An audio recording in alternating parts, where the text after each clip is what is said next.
statistics. 5% of people who are overweight and who lose weight can actually maintain it. Despite all the slimming centers and fitness centers and pills that are available, 5% only. So this provokes a question, what is happening to the other 95%? So what I would like to know is, of you in the room, have you tried to lose weight already? Yeah, all of you, right? So, yeah. And if yes, then stay here with me, because it's a pretty good chance that I can give you some tools today that will help you. So my journey with health and wellness started quite early, because I was born with a genetic skin disease. So my parents and myself, they brought me on a lot of diets and they tried a lot of different medicines. And so I was always very much into health and wellness from the beginning. And I was, this was pictured, the left one was taken in Qatar, and I was 12 kg heavier. So, through my whole health and wellness journey, I started to do my master's in health management. So I knew exactly what to eat, what not to eat, which exercise to do, and so on. But still, even though I knew all of that, this is how I looked in 2010, 4 years ago. Here another picture that shows it a little bit better. So that's me in 2010, and that's me today. And the interesting stuff is, on the left side, I was doing much more exercise and eating much healthier than today. Strange. And I'll tell you what I did, that just without doing anything different and even less, I look now like this for now already 2 years without any stress. Are you curious to find out about the secret? So I came to Malaysia. So this is when I came to Malaysia. Then, of course, I was still in Qatar in the Middle East. This is in Malaysia. And in Malaysia, then I am with 2 companies. So one is CL Consulting, so read a little about consulting. So I do personal training and coaching and workshops like I do with you guys today, and also do spa consulting. And then the second thing is delicious detox delivery, because I noticed during my talks and during my coaching that many people, they want to eat healthier, but they don't have time and they don't know how and where. So that's why I created with Eltec as my business partner, their food delivery business. So today I want to go with you through all the different levels of the iceberg. Have you seen this iceberg before? Yeah? Have you seen an iceberg before? The iceberg in general, yes, right? So the tip of the iceberg, what you can see when it's over the water, is your actual level of health. So this is who you are, how you feel, and of course your weight as well. And what I think is that most of the programs that are available nowadays, they just focus on the lifestyle and behavioral level. So only what is just under the surface. So all the fitness studios and the diets and so on. But most of the programs, they fail to look deeper. They fail to look at the motivational, spiritual level. But spiritual level, not meaning, like religious. I will tell you later what. So today, I want to go with you through all the iceberg and then tell you the secret for lasting weight loss. Are you ready? Yes. Are you ready? So, because once you discover what holds you personally back, you'll be really amazed how easy it is actually to be happy, slim, and healthy. And I'll share some more things with you. So let's start with the lifestyle level. The lifestyle level, all the information is out there. So what I realized is during the last years is that most of the people know what they should eat, what they should not eat, what the exercise is good for them. I mean, everybody knows that, right? But still what I found is there is so much information out there that sometimes there's confusion about what is right or wrong. Have you experienced that before? Confusion, a lot of confusion. So what I created like a system, a very easy system that really helps people to find their own way, and I'll share this with you now. So one of the things was when I was in university, so my course health management, which I studied in Austria, is a combination between fitness, exercise, and management. And the interesting stuff was that, they told us, okay, you eat this many calories and so on and so on. And like everybody, I tried it. But of course, I mean, how long do you count calories? It's so time consuming and we have so many other things to do. So I just totally ditched that. Have you tried to count the calories before? Yeah, that's right. Sometimes it's really a pain. It's stressful. Yeah, right. You have much more important things to do, right? So just forget counting calories. Doesn't make any sense at all. Kiss instead. What do you think does this mean? It's not the kiss, you think? Kiss is sweet and short, or short and sweet. Yeah, so, yeah, very good. So for me, that was a very good start. For me, it's keep it short and simple. Keep it super simple. Keep it super simple. So what I like to do is when we look at the different pyramids, then this is how it looks nowadays. And please be aware, because in Malaysia I noticed I have some students working with me, and in Malaysia you still use the food pyramid from 1995. So please, when you refer to a food pyramid, like Google what's like the Harvard University is actually, or like some big organizations is promoting at the moment, because sometimes like some industries they're a little.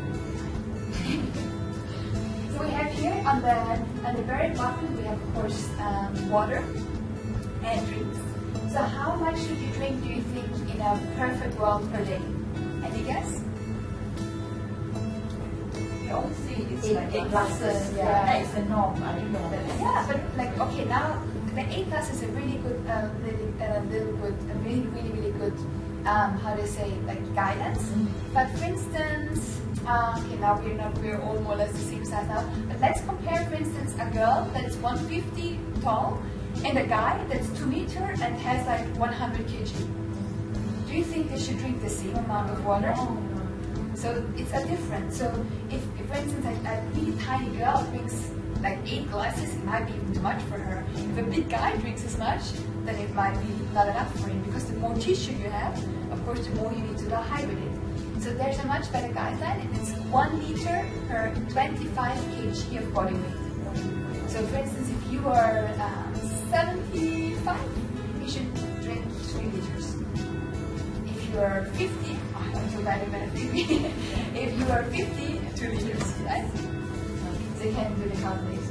Then on the second line is the fruits and veggies. And how many portions do you think would be perfect for your body to have all the vitamins and minerals? How many portions? Like 1 portion being like 1 fist. Any guess? One guess. There are no marks. There's no punishment. Any wild guess? Any amount of fruit. Any amount of fruit. Definitely. Veggie and fruit. All together, yeah? 2, 3, 4, 5. Yeah. Great, not bad. So according to the new guidelines, they said perfectly in a perfect world 5 to 7 portions. So 1 portion being your fist. Per day. Wow. Yeah, but don't worry. I'll show you later how to do it. Okay. I'll give you some more tools. Then of course we have carbs, like ideally like whole grain rice, like brown rice, quinoa, and all this diet. So how many portions do you think, approximately?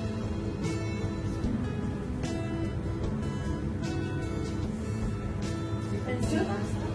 Yeah. Good, yeah. Yeah.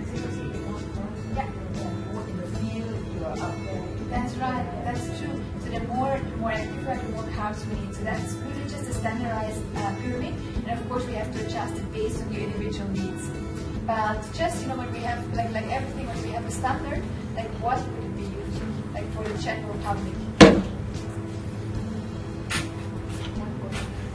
1 portion. Yeah. Actually it's a little bit more, it's 4 to 5. 4 to 5. We're getting more chairs if you want.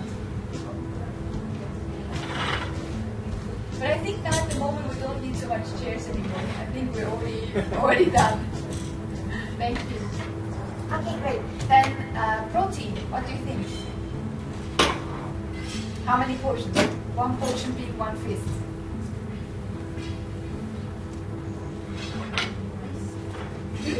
Yeah, not bad. Yeah, 3 to 4. And then of course sweets and oils and coffee. How many per day?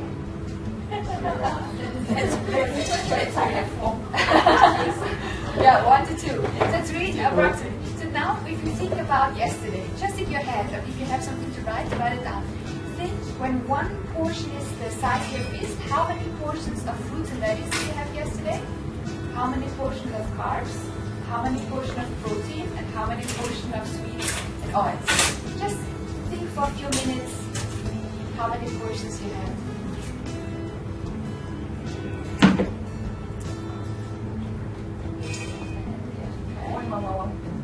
One. Yeah. Okay, so one portion of fruits. How many portions of fruits? Yeah, one portion of fruits only every day. Okay, guys, that's good. That's a good start. How many portions of fruits? 0? 1.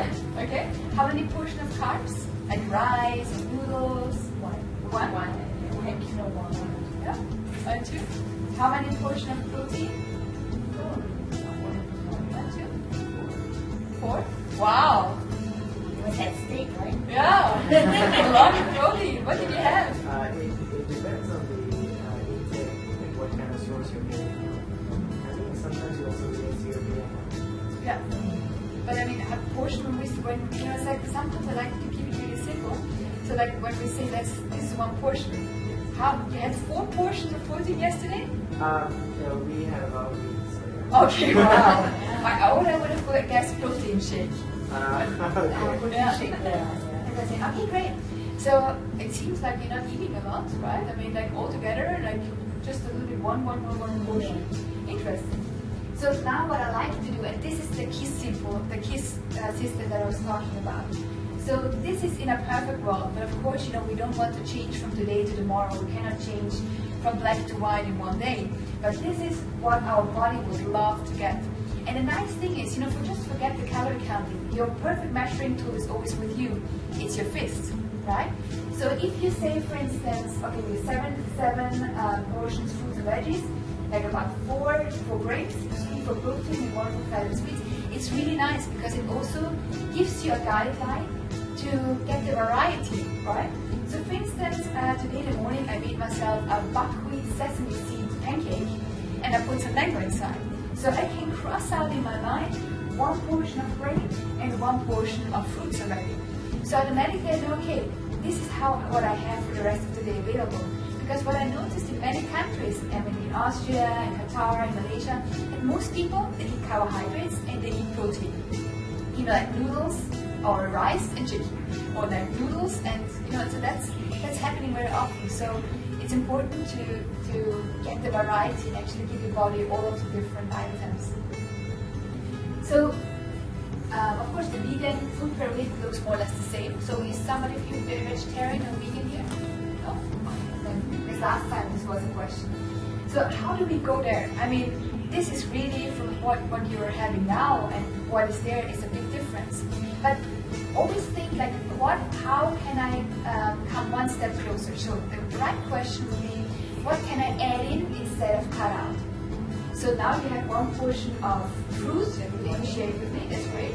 So then now the next step would be, how can I integrate 1 more portion of fruit and veggies per day into the lifestyle I'm having at the moment? So what would be ideas? If your goal would be to integrate 1 more portion of fruits and veggies per day, where would you integrate them in your current life? Juice, great, but not the one in the packet, the fresh one. Yeah. What else? Do you have any ideas? Yeah, snacks, whole foods, yeah, great. What else? Any other ideas? How would you eat instead of 1 portion of meat, maybe 1 portion of fruits and veggies? Any idea? It depends. Like we can maybe break it down into the whole day. Yeah, So sure. the equivalent amount is covering the minimum requirement. Yeah, that's right. And I mean, like for instance, you said in the morning have 1 fruit, or as a snack, or as a juice, or maybe you can have, like some greens or something, like beside your meat. Salads or something. Yeah, some veggies. So just something beside your meat. So if you have your rice or whatever, and then just like a small portion of veggies in the beginning, and that's already a big step. And then you can make incremental changes until you achieve the lifestyle you feel good about. And for instance, I'm a big fan of green smoothies. Have you heard of green smoothies before? So you just use some leafy greens, like for instance, spinach or kangkong or whatever, or lettuce, and then you combine it with a lot of fruits, and then you just blend it, and then you drink it. why we use sweets is because they have so many nutrients but no calories. So like a big bottle like this has about, like approximately 100 calories. I mean, it's not important to know, but just that, it's really, really good for you to drink and nearly no calories. So perfect for us. And of course, eat mindful.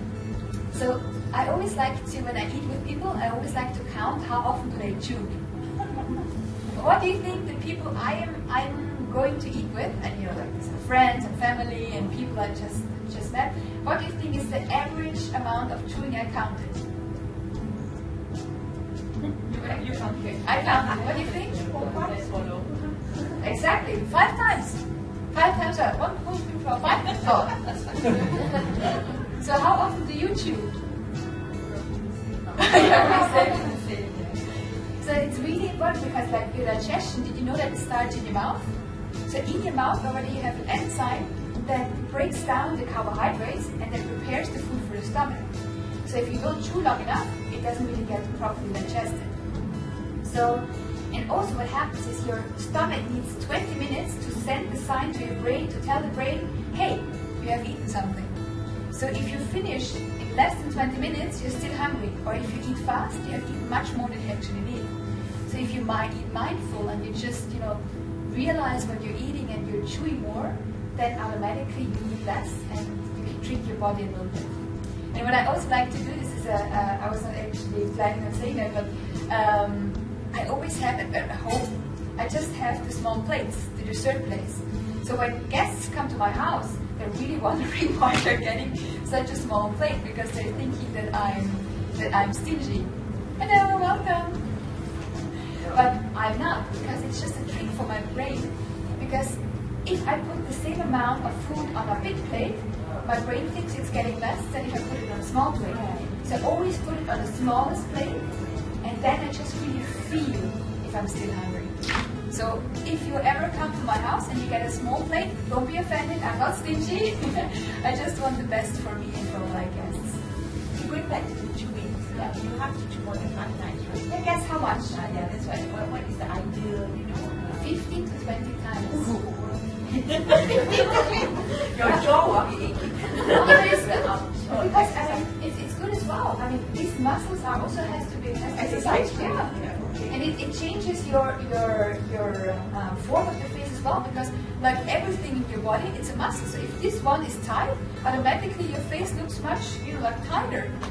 Because automatically the muscle is the one that expands the skin, right? So it's like anti-aging. So you have something. Have you ever heard of face yoga? It's really cool. So what you're doing is actually like make really strange things with your face, and you train the muscles, and then no joke, the lines disappear. But of course, you're not allowed to do this and this because this actually gives more lines. But there are different exercises that you can do to get rid of the lines. Because just train the muscle, like cellulite.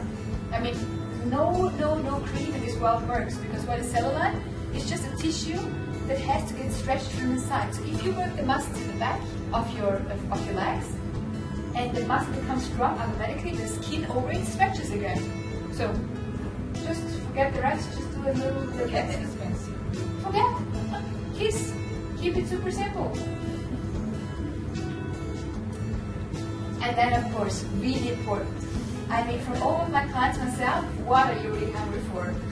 So are you generally hungry, or is it just forced? This happens very often. I mean, for me and for my clients, that sometimes you just feel stressed, or sometimes you just feel bored, and that's why we eat. But it's really important. So before you start eating, really ask yourself, what am I really hungry for? Is it attention? Is it stressed? Do I really feel hungry, or do I just eat because it's 12? So it's really interesting. If you start to become more aware, just listen. And usually I like to, in the beginning when I start doing it, I like to use a scale from 1 to 10. So like 1 is not hungry at all, 10 is like you could eat an elephant. And then you can just either really write it down or in your mind. Think, okay, how do you feel before a meal and then after a meal? And then just that you get a better feeling for your hungriness feelings, because sometimes we're just not so connected to it anymore. So really, really important. Oh, and I love that. Who has no time for exercise? All exercise? And what I really like is, I mean, most of the people don't have time to exercise, but there are some things you can do that are so easy. And I want to show you now a few. So now that we're sitting, usually when I have to start, we're sitting on the other chair, so it's a little bit more tricky. So let's stand up and pretend we're sitting, we're sitting on a chair. So we're in an office, or we're somewhere on a normal chair like we would have in the back. And then when we're sitting there, what we're doing is we just lift the buttocks a little bit, and we sit. So if you have a dress like me, just turn around and away from the voice. Yeah? And really sit back. You should see your big toes. Yeah? And really sit back, like pretending you want to sit. Yeah? But not like this. Shift your weight back. Stick your buttocks out. Yeah? Like this. And then sit. Very good. And then if you want to train your arms, you can just press your arms together as well. Yeah? And if you just do this, if you're who of you works in the office? Yeah, great. So if you just do this, like you stand up from your chair, just lift your buttocks 2 centimeters above your chair for a few seconds, and then you sit down again, you already trained your whole legs. And if you do this just a few seconds per day, you will already shape your legs. Depends on you. So the longest you can. So you can actually keep track of it. You say, if you today can do, for instance, let's say 10 seconds, then aim next week for 20 seconds. If you can do 30 seconds, then aim for 1 minute, you know, in 2 weeks or something. But very important, you know, if you shift the weight too much forward, you feel it in the knees. So really stick your buttocks out and keep the shins straight, okay? Very important. Good. Sometimes when you go shopping, or when you go to the ATM, do you have to sometimes wait for something? Or like now, right? We all do. What I do is while I'm waiting is I just squeeze my glutes together. So now, just squeeze your buttocks together as much as you can. Imagine you have a piece of paper there, and you want to not lose it. You squeeze? You're squeezing? Does anybody else see it? No. Right? So what you're doing now is you really train your buttocks. And it will be super tight and will come up. So, you know, just when you're waiting and you don't have to do anything, just squeeze together. Are you still squeezing? Yeah. Keep squeezing. Now we add something. Now, what I want you to do, is a little bit difficult to walk, so when you walk, you have to breathe first. So now, at the same time, suck your belly button in. So draw your belly button to the spine. So keep pushing here, and draw your belly button in. Okay? And keep holding. So all the breath comes into your chest now. Very good, and hold. Yeah, keep holding, keep holding. Very good. Do you already feel something in your belly? In your buttocks? Right. And release. So, do you feel your muscles? Yeah. Do you feel your muscles here, your muscles here? Amazing, huh? So actually, just by these few exercises, just standing up a little bit and just squeezing the buttocks or sucking the belly button in, you're already training most of the muscles in this region. And then, one last, when you're brushing your teeth or cooking, just stand on one leg. Just stand on one leg. Yeah? Just focus on one part that is not moving, because then it's easier to balance. And then, you know, like half of the time you're brushing your teeth on one leg and then on the other leg. Or when you're waiting on something. And this exercise you can do in between. So whenever you're waiting for something, whenever you don't have time for the exercise, think about Karina and just do one of these exercises. And you will see when you do this regularly what effect it will have on your body. Great! Thank you very much for...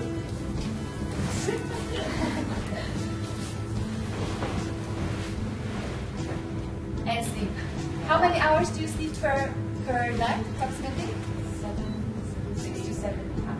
6 to 7. 8 to 9. Wow. That's good because of the holidays. Yeah, but you're young, so that's good. I mean, what this shows is really actually good because the younger we are, the more sleep we need. So very important. So teenagers, they need, of course, 9 to 10 hours. When we are adults, so above 20, we need much less. So we're still young, no, we're not that young. No, but it's good. It's good. So it always depends on the person, but like researchers say it's about 7 to 8 hours that we need sleep.